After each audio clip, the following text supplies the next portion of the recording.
Hello दोस्तों, जैसा कि आप देखते हैं हम आज पढ़ने वाले हैं मॉस का first chapter properties of material, पदार्थों के गुण। तो इसमें गुण में हम आपको बता दें मॉस के बारे में थोड़ा बहुत। मैकेनिक्स जो है यांत्रिकी, ये कितने प्रकार की होती हैं। मॉस का फुल फॉर्म तो आप जानते होंगे, मैकेनिक्स ऑफ सॉलिड। तो यांत्रिकी जो है, देखिए यांत्रिकी के टाइप्स कितने हैं। इंजीनियरिंग मैकेनिक्स हो गया, सोम या मॉस है, फ्लूइड मैकेनिक्स है। इनके बारे में हम देखिए, इंजीनियरिंग मैकेनिक्स तो हम पढ़ चुके हैं सेकंड सेमेस्टर में। सोम या फिर मॉस इसमें पढ़ना ही है थर्ड सेमेस्टर में। सोम सिविल वाले पढ़ते हैं और मॉस मैकेनिकल में। फ्लूइड मैकेनिक्स फोर्थ सेमेस्टर में मिलेगा, ठीक है ना। तो इसके बारे में हम ज़्यादा कुछ जानकारी नहीं देंगे। हम मेन आते हैं मटेरियल जो है, इनके प्रॉपर्टीज़ जो हैं उनको हम बताते हैं। इसलिए ध्यान दीजिए आप लोग, और जो भी कुछ समझ में ना आए आप कमेंट करके हमसे पूछ सकते हैं। कोई दिक्कत वाली बात नहीं है, ठीक है ना। ओके, तो सबसे पहला हमारा हेडिंग है इलास्टिसिटी, प्रत्यास्थता। प्रत्यास्थता की हम बात करते हैं। यदि किसी पदार्थ पर बल लगाने पर उसकी शेप एंड साइज, आकृति एवं आकार चेंज हो जाते हैं और बल हटाने के बाद वह पुनः अपनी ओरिजिनल शेप एंड साइज ग्रहण कर लेते हैं, तो ऐसे पदार्थ को प्रत्यास्थ पदार्थ तथा पदार्थ के इस गुण को प्रत्यास्थता कहते हैं। जैसे कि इस पॉइंट को आप समझिए। मान लीजिए कोई वस्तु है, या रबड़ ही समझ लीजिए, उसको हम बल लगाकर खींचते हैं, ठीक। और बल लगाकर खींचने के बाद उसकी जो है आकृति थोड़ी चेंज हो जाती है, ठीक। चेंज होने के बाद अब हम जो बल लगाए थे उस बल को हटा दें तो अब पुनः पुरानी वाली अवस्था में आ जाती है। तो इसे हम क्या कहते हैं, इलास्टिसिटी, प्रत्यास्थता। यही हमारा प्रत्यास्थता कहलाता है, पुरानी शेप में आ जाना। इसके उदाहरण जैसे हैं, देख लीजिए, रबड़ हो गया, स्टील हो गई, एल्युमिनियम हो गया, कॉपर हो गया इत्यादि, ठीक है ना। अब दूसरा हेडिंग हमारा है प्लास्टिसिटी, प्लास्टिकता, सुघट्यता। ध्यान दीजिए इस पर।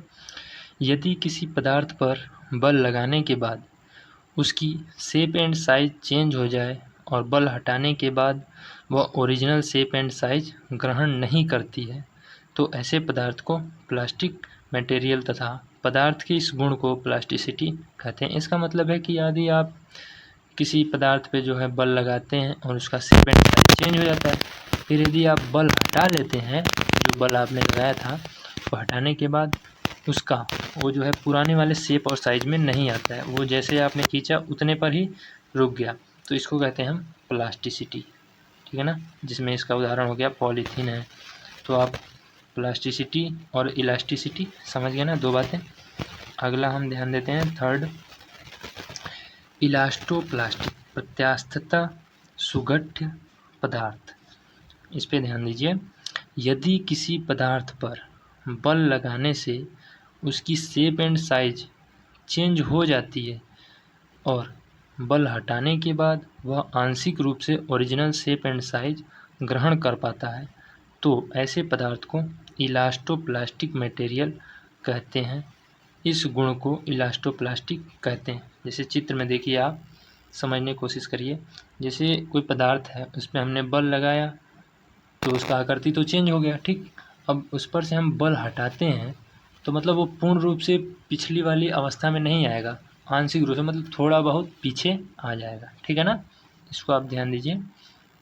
ना समझ में आए तो आप कमेंट करके अवश्य पूछें, बात कर सकते हैं हमसे।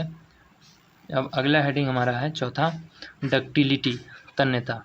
किसी पदार्थ का वह गुण जिसके द्वारा पदार्थ पर टेंसाइल फोर्स लगाकर बिना टूटे इसे स्थायी रूप से पतली तार के रूप में कन्वर्ट किया जा सकता है, इस पदार्थ को डक्टाइल मटेरियल तथा पदार्थ के इस गुण को डक्टिलिटी कहते हैं। देखिए, तन्यता का मतलब है कि किसी पदार्थ का वह गुण जिसके द्वारा पदार्थ पर टेंसाइल फोर्स लगाकर बिना टूटे, मतलब कि ये टूटना नहीं चाहिए कोई पदार्थ, और हम उसको पतले जो है चादर या फिर पतले तार के रूप में परिवर्तित करते हैं, यही हमारा तन्यता का गुण कहलाता है, ठीक है ना। जिसमें इसमें सिल्वर हो गया, स्टील हो गया, एल्युमिनियम हो गया, कॉपर हो गया, सोना हो गया। आप एक बात ध्यान दीजिएगा, जैसे आभूषण बनता है तो आभूषण बनाने के लिए इसी गुण का जो है उपयोग किया जाता है, पदार्थ के इसी गुण का उपयोग किया जाता है। तन्यता है, वो तन्यता है तभी तो इतना लंबा हो जाता है, अगर टूट जाता छोटे छोटे भागों में हो जाता। ठीक है ना। टेंसाइल फोर्स तनाव बल कार्य करता है। जैसे आप चित्र में देख रहे हैं, कोई हमारा सोना है और उसको हम खींचकर कितने पतले तार के रूप में बना दिए हैं, थिन वायर में। अगला हम पढ़ते हैं मैलिएबिलिटी, आघात वर्धनीयता, कुट्यता। किसी पदार्थ का वह गुण जिसको पीट कर पतली चादर के रूप में कन्वर्ट किया जा सकता है, इस पदार्थ को मैलिएबिलिटी मटेरियल कहते हैं तथा इस गुण को मैलिएबिलिटी कहते हैं। क्या समझे आप इसको? मतलब किसी पदार्थ को हम पीट कर पतली चादर के रूप में परिवर्तित कर देते हैं तो वह उसकी आघात वर्धितना कहलाती है। इसका यूज भी आभूषण बनाने में करते हैं। जैसे इसका एग्जाम्पल देख लीजिए, लेड हो गया, सोना हो गया, ठीक है ना, स्टील हो गया, एल्युमिनियम हो गया, कॉपर हो गया। ठीक, ये सब आप नोट्स बना लीजिएगा, बढ़िया से इसको लिख लीजिएगा, ठीक ना। अगला हेडिंग हम पढ़ते हैं ब्रिटलनेस, भंगुरता। पदार्थ का वह गुण जिसके कारण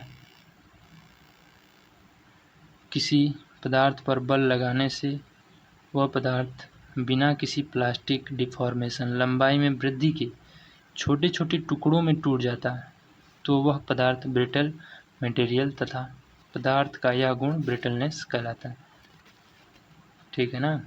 तो ब्रिटलनेस, भंगुरता तो आप जानते ही हैं, चौक हो गया, ईंट हो गया, लेड हो गया, ईटीसी, ये ब्रिटलनेस प्रॉपर्टीज़ हैं, भंगुर हो जाते हैं।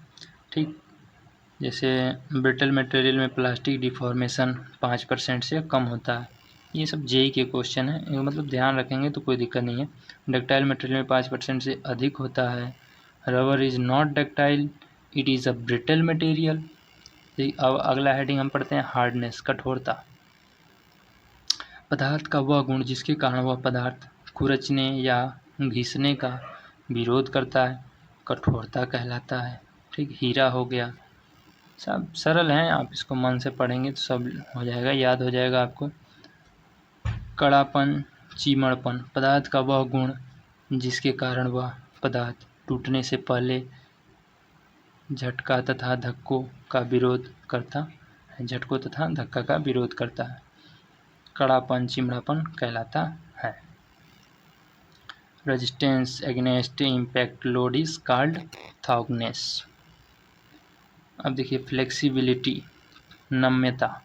पदार्थ का वह गुण जिसके कारण वह पदार्थ बिना टूटे किसी चाप में मोड़ा जा सकता है, फ्लेक्सिबिलिटी कहलाता है तथा ऐसे पदार्थ को फ्लेक्सिबल मटेरियल कहते हैं। जैसे मतलब कोई पदार्थ है, उसको हमको मोड़ना भी है और वो टूटे ना, उसको आराम से ही तो मोड़ेंगे, नम्यता से, फ्लेक्सिबिलिटी के कारण, तो उसको मोड़ देंगे तो हम वो फ्लेक्सिबिलिटी मटेरियल कहलाएगा।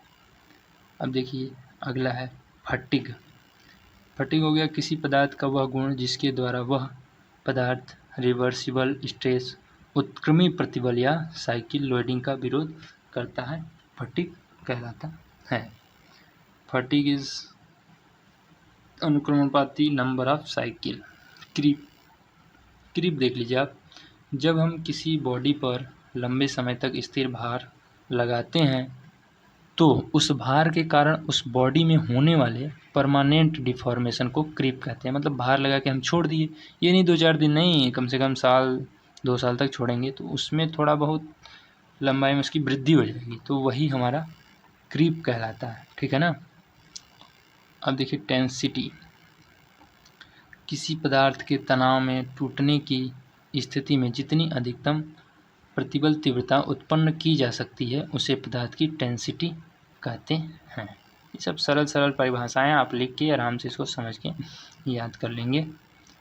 अब स्ट्रेंथ, सामर्थ्य, किसी पदार्थ का वह गुण जो बिना फेल हुए अधिकतम बल सहन कर सकता है उस पदार्थ की सामर्थ्य कहलाती है। ठीक है ना।